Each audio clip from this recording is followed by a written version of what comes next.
have Commissioner Ed Davis here. Is he still here? And if he could say a few words.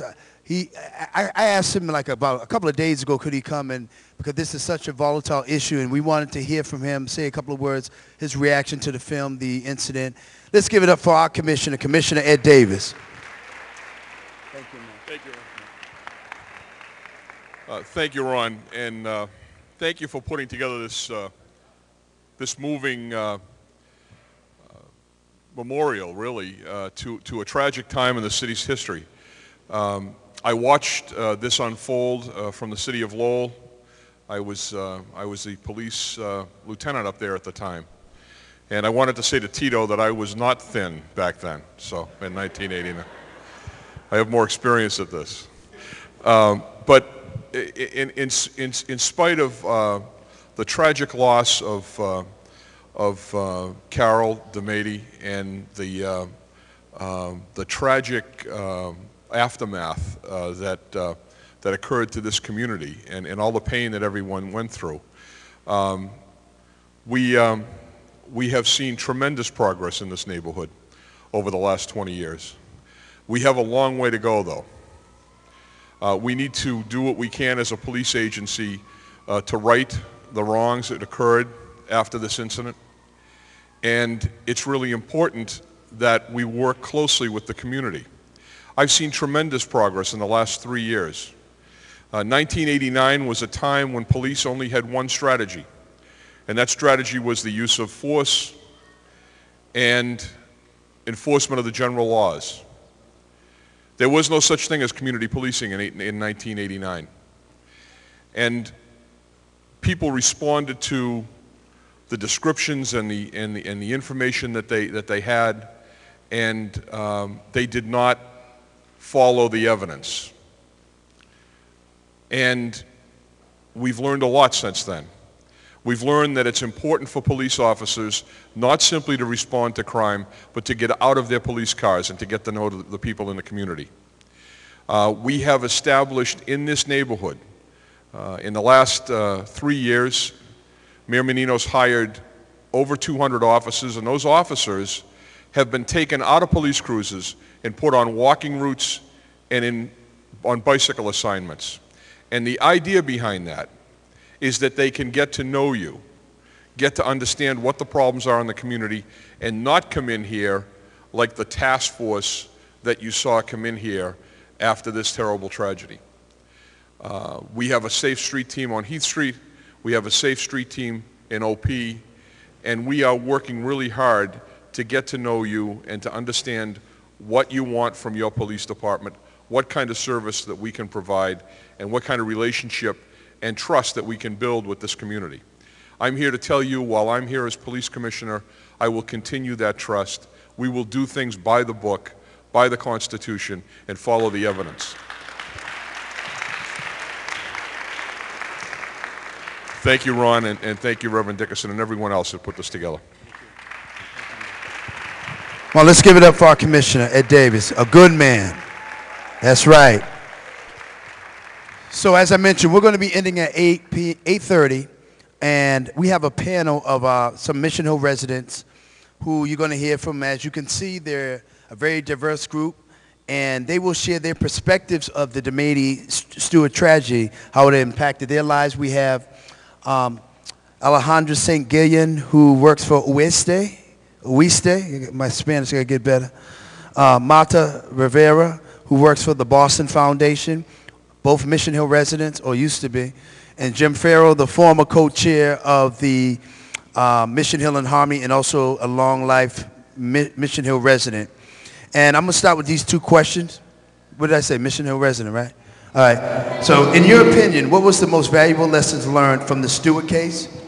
Was there a lesson or opportunity lost that we could recapture to help strengthen our community or our city?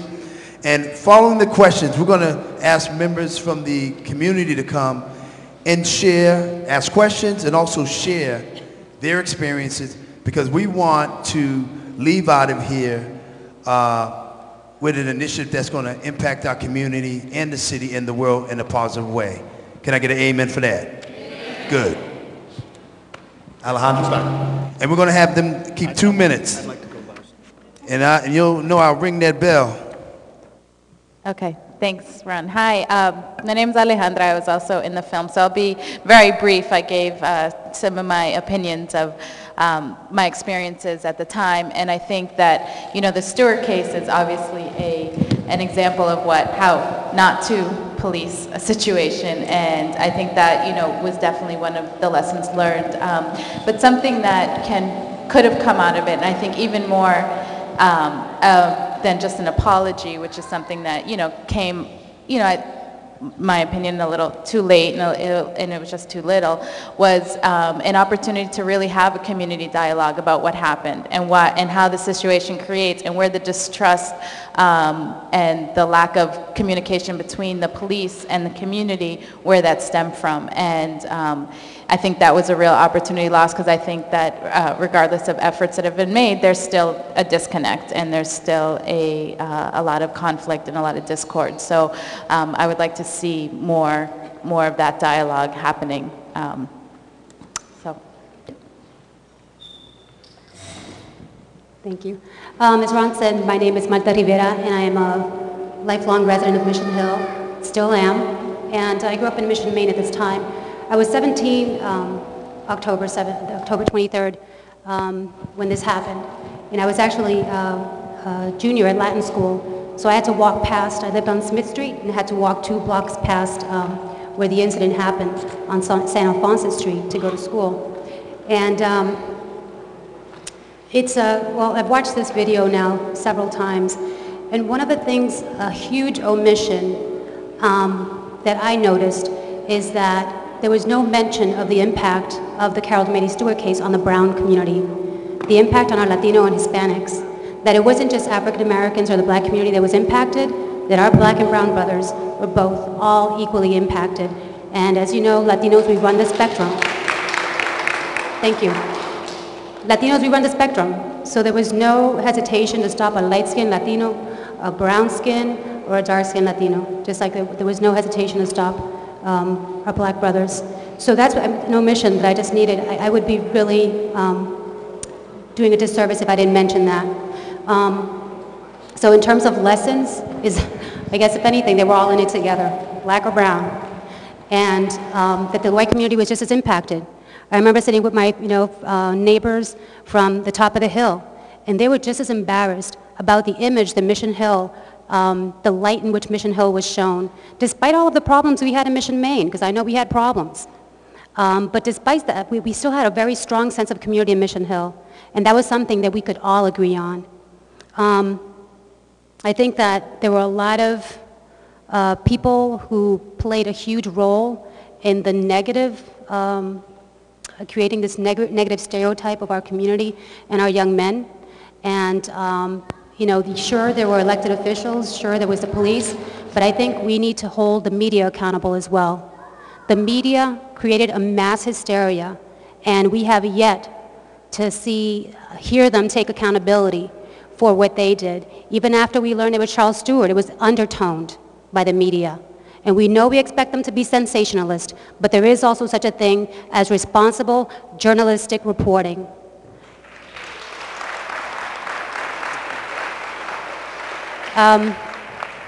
So the last thing in terms of where something we could do moving forward, or an opportunity that was lost, that's one that was lost. Really, as a community, insisting that the media take a right spin on it.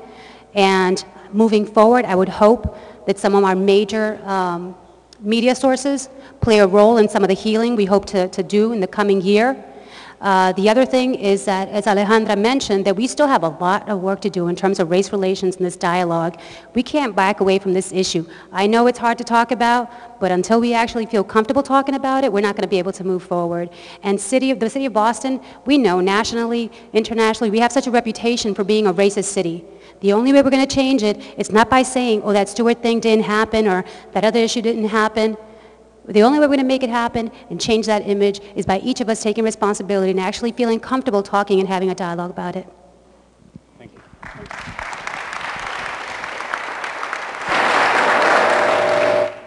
I think first I'd like to say thank you. I'd like to say thank you to the politicians who have stayed here. learn what this community is about. And I'd also like to recognize Greg Gullickson, who with me was the co-chair of the first Mission Hill in Harmony. So thank you for that, Greg, and thank you for being here tonight. Stand up, if you will. Someone asked if you stand up. I'd also very much like to thank Ron and the committee, even though it's not mine to do. They have worked incredibly hard in about a 4-week period of time to put this together for you. All right, and I guess mostly I would like to thank you, because if this is going to work, it's going to be you that makes it work. All right? So what does that mean? That means that we have to go forward from here. You people have to decide what we do. And now, it seems to me that one theme that is pretty dominant is the race issue. It is the issue of inclusion. It's the issue of celebrating, but also examining diversity. And I think that's what this is about.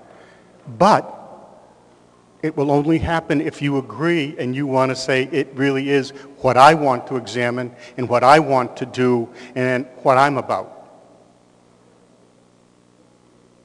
Wonderful thing happened in the hallway outside.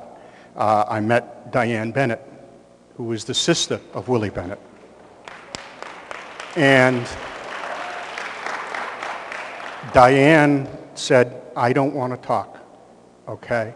But I'm still really troubled, really bothered, my brother even more so, and he is at a point where he might be ready to talk. So what we have decided is, and Ron was there and Martha were there when we were talking, we have decided that let's make that opportunity for them so that the process of talking about it, the process of beginning healing for them could take place. And we're just going to begin that dialogue. And I think that's, you're asking what's the most important thing that might have come out of tonight or the whole thing? Maybe that's it. Maybe that's what it's about, is just starting that process of including people who were abused badly, all right? That may be what it's about. I think I'm using more than my time, and I'm sorry. I also talked to Carl Demetti, who is the person who administers the fund, and he said that his dad, he lost his mom already, his dad had an operation which was today, and it was an open heart surgery. So, for Willie, for the Bennett family, for the people who are victims, for the Demetti family, and for Mr. Demetti who's going through that operation, would you join me in a moment of silence?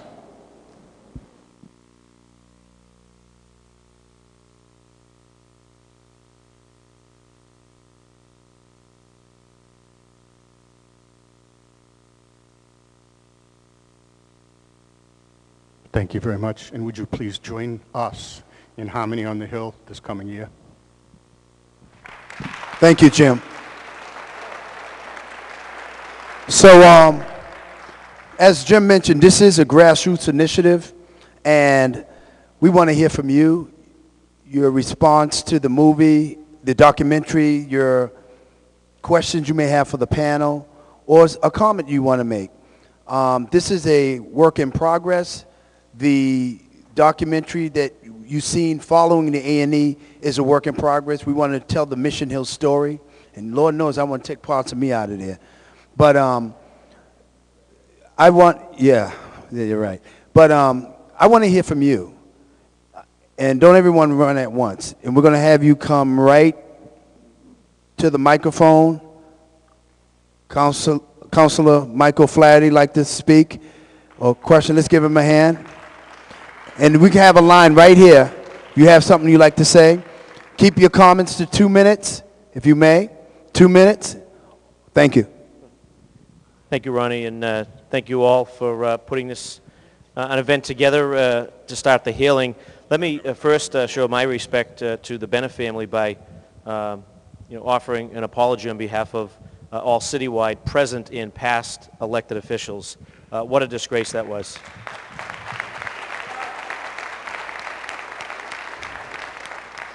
And let me say that given that racial tension still exists in our city, and also anxiety about this particular event still exists in our city, particularly in Mission Hill, I think there are several things that we still need to do as a city, and you have my word as a citywide elected official that I'll be happy to help spearhead them. And the first is I think that all of the individuals who were asked to lay on the ground, were humiliated, were strip searched, they're owed a personal apology from leaders in Boston, again, both present and past.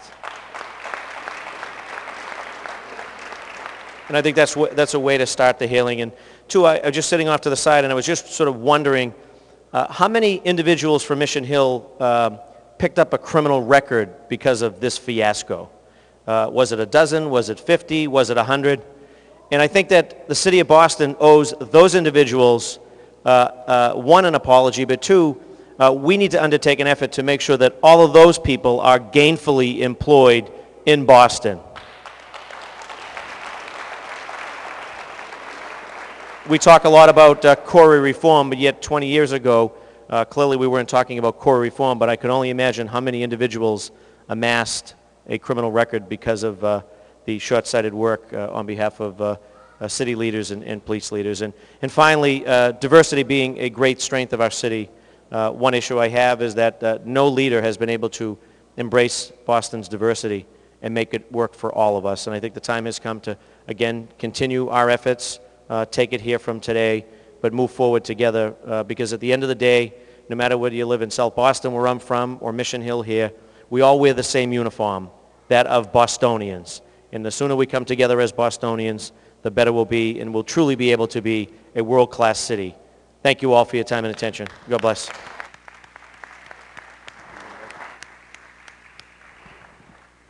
Good evening. Ron and the rest of the panel, great job. One of the things one area I think we should all as Mission Hill residents start at, which is a basic tenet of any community, is recognition. As we walk through this town, I think we all traverse Brigham Circle, Mike's Donut Shop, the churches, and so on and so forth.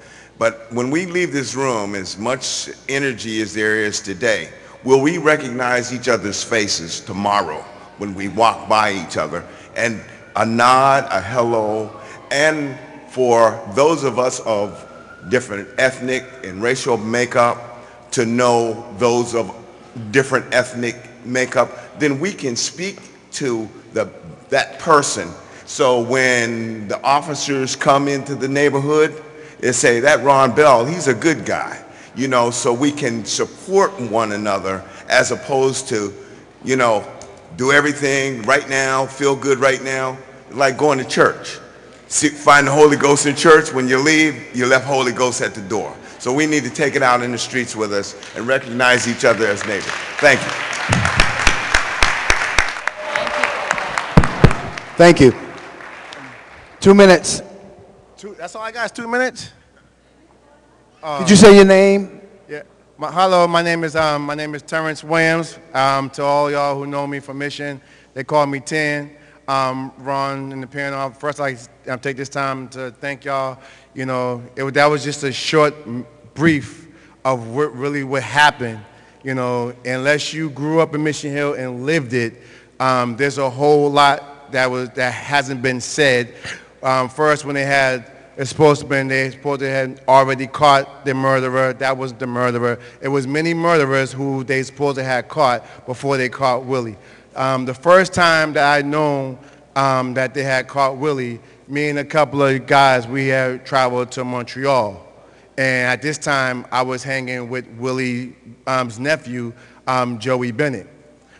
So when I went out of town, I left Joey my pager and my keys to my apartment. So on my arrival back home from Montreal, I was calling Joey, no word, so I paged him on my pager. All of a sudden, I get a call back from this guy, a police officer who didn't state his name, was a police officer. you know, saying, okay, what can I do for you? I'm like, no, what can I do for you? Well, you looking for something? Yeah, I'm looking for Joey Bennett.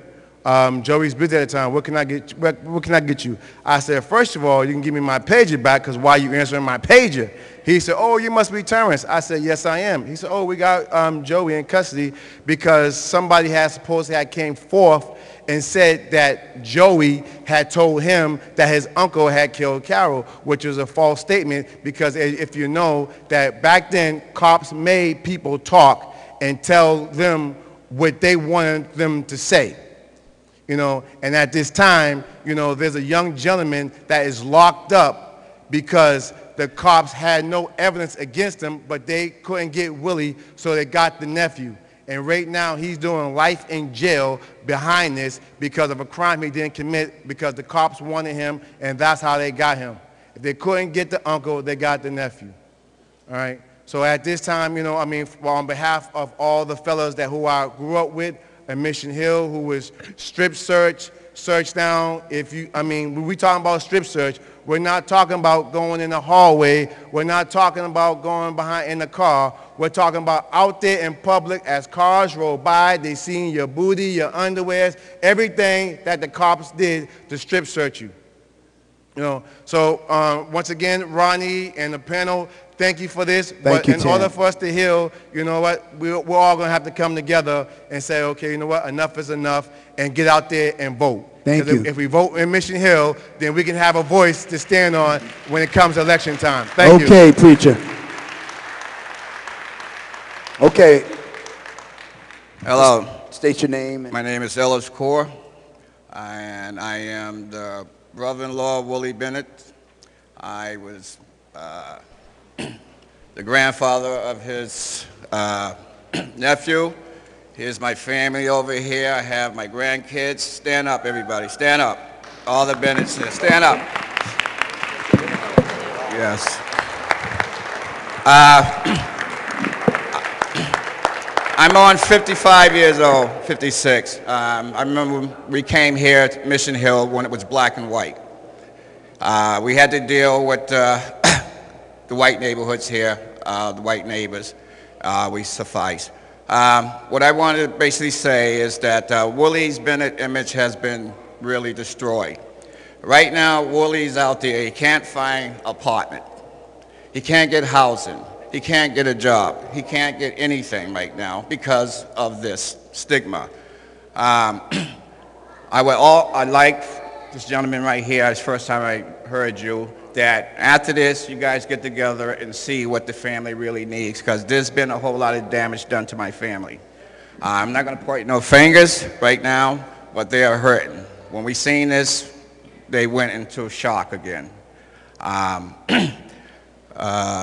To the counselor, Faraday, or whoever, he really needs housing. He did everything he can. He's been out of trouble for the last 15 years in the Corey thing. So if you can give some assistance with that, it would be appreciated.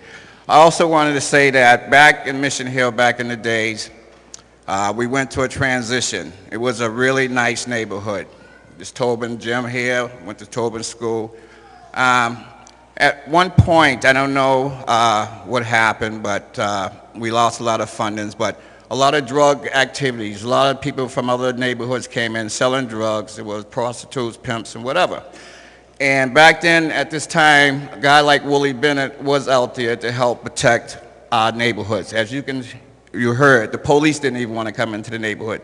So Willie, thanks to Willie, a lot of these kids grew up without being molested or abused, because he was our police. He was our protector. It's just unfortunately, I don't know how they come up with his name or this thing, but it's an unfortunate situation. Once again, I want to give my respects to the Carol, the Maneys. I feel that the really two victims here are her and Willie. She's peacefully wrestling with God, thank you, and Willie's still out here hurting. And I think that we should focus on this aspect of this case here. I also heard that they had a huge lawsuit. These people, my family has received nothing really in a form of change because we were ignorant at the time. We didn't know what was going on. So a lot of our kids were abused by the police. They were traumatized, and some of them still have disabilities from it. So there's a lot of things that's happened. If we really, really want to help, we would contact my sister-in-law, Diane Bennett, Diane? and she would tell you Okay. basically what's needed. Thank you so Okay. much, and we will do so following this program. Thank you. Thank you. Let's give And, them a hand. and the Mission Hill neighbors, thank you Okay, guys. that's what it's all about. Now listen, let me just do this. It's 8:12. I promised everyone to leave at 8:30, so we're going to have to make this very quickly if we can, and we're going to move this on because I want to make sure we. Because this is. Let me just say this. Tonight's is just the beginning. We're going to have a year-long series of activities and initiatives and so forth. So there you go. My name is Lawyer Johnson. Just a brief history. I was wrongly convicted for a crime I didn't do, and I had to, endure some horrible punishment while I was in Walpole. But in any event, I was proven not guilty, and a healing process took place for me in terms of that. I just want to say that to compare the healing process that will help Willie Bennett if he somehow keeps events like this up front and always going on, let people know, man, that stuff or incidents like that happened back in 20 years ago still goes on, man.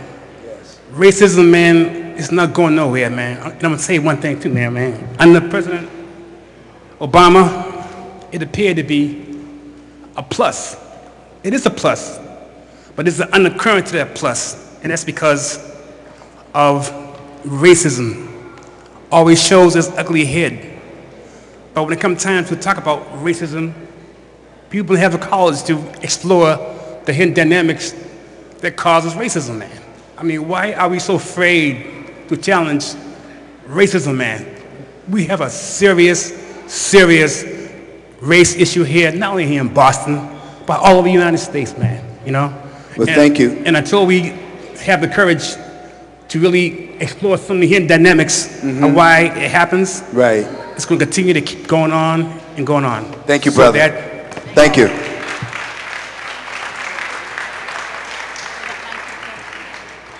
Good evening, ladies and gentlemen. My name is Wesley Merritt, and I'm a resident of the South End. I didn't grow up in Mission, but I came through Mission. I know a lot of people. I wish they was here to join you. They're here in spirit. I want to give my blessings and true love to the Bennett family, from my family, the Merritts. I want to thank Mr. Ron Bell for opening this floor to you people. He opened it up for me to see the documentary so I can understand what's going on with the Stewart case, with the racism case, with every case in general. Let's put it all together. Future politicians, former politicians, past politicians. I want you to understand. Take lead now. We need leadership. I don't need moneyship. I need leadership within the politicians.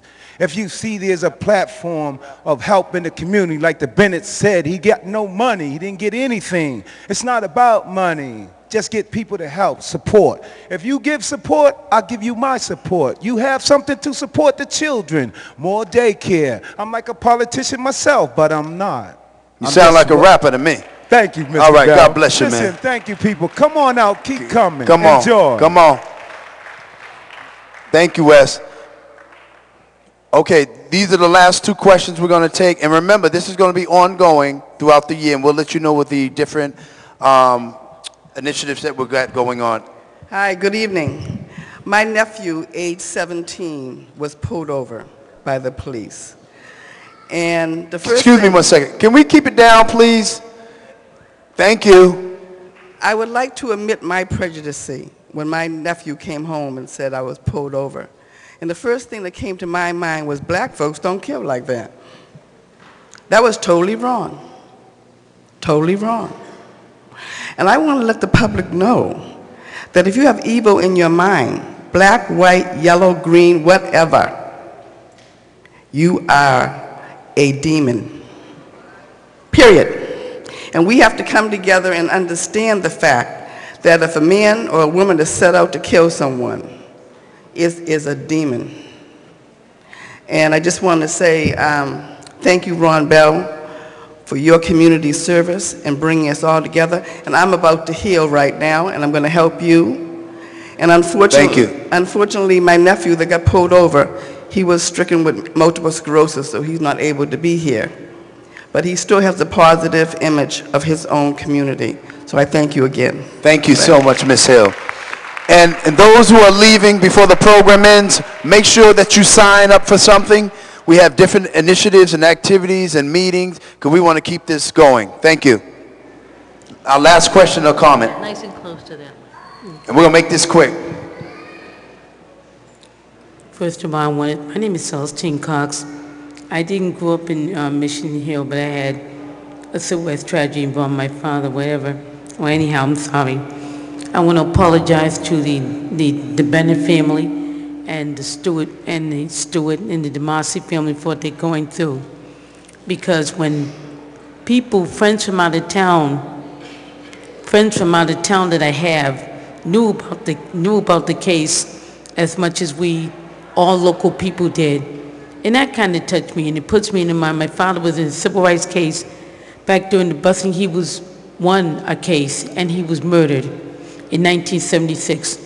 So when I think of what Mr. Bennett goes through, my sympathies to the Bennett family, I will never forget that case as long as I live. And the Stewart and the DeMasi family, what Mr. Bennett and your family going through, so much pain, so much. Like when they never found out my father was murdered, the people that killed him threatened to kill my uncle and the detective retaliation. But when I hear about what Mr. Bennett went through and the family went through, and the Stewart and the DeMasi, that got to me real bad. That got to me. And I want to thank Ron Bell and the Community Center and the Mission Hill community to open this up, because I'm glad I came tonight. I said it brings back memories. So my heart goes out to everybody, including Mr. Bennett, who was treated unjustly, because I call it modern day slavery. And I feel for the families of Mr. Stewart. I feel for both families, but Mr. Bennett and everybody else. And I learned today, if you don't learn to stand up for community and what's right, Satan going to put a hold on you as you wouldn't believe. Thank you very much. Thank you so much. God bless you. All. Thank you. So there you have it, the Mission Hill story that's just beginning. I want to encourage all of you to sign up for an activity. Make sure we get your name, email, address, cell phone that works. We want to make sure that we acknowledge our organizing committee. Our organizing committee, could you please stand? Organizing committee and our video production people, please stand. Let's give them a hand. All our organizing committee members. And the reason why it's only a few of us, because we want other folks to join our organizing committee as we launch this initiative. Again, the initiative will entail what you decide. But some of the ideas that have been put on the table is to raise money for Mission Hill residents to go on to college, to raise money for vocational training, because we know brothers and sisters need jobs. As well, we want to raise money for race relations so we can have an open dialogue and honest dialogue about race, and of course, activities for our young children. So we want to thank you. We want to thank the Boston Foundation for their generous support. We want to thank an anonymous donor who does not want to be admitted, but he's one of our city councilors at large. And I want to thank you. Thank you for coming out, sharing with us this great time, and to continue to talk about this great community. God bless you, and take care.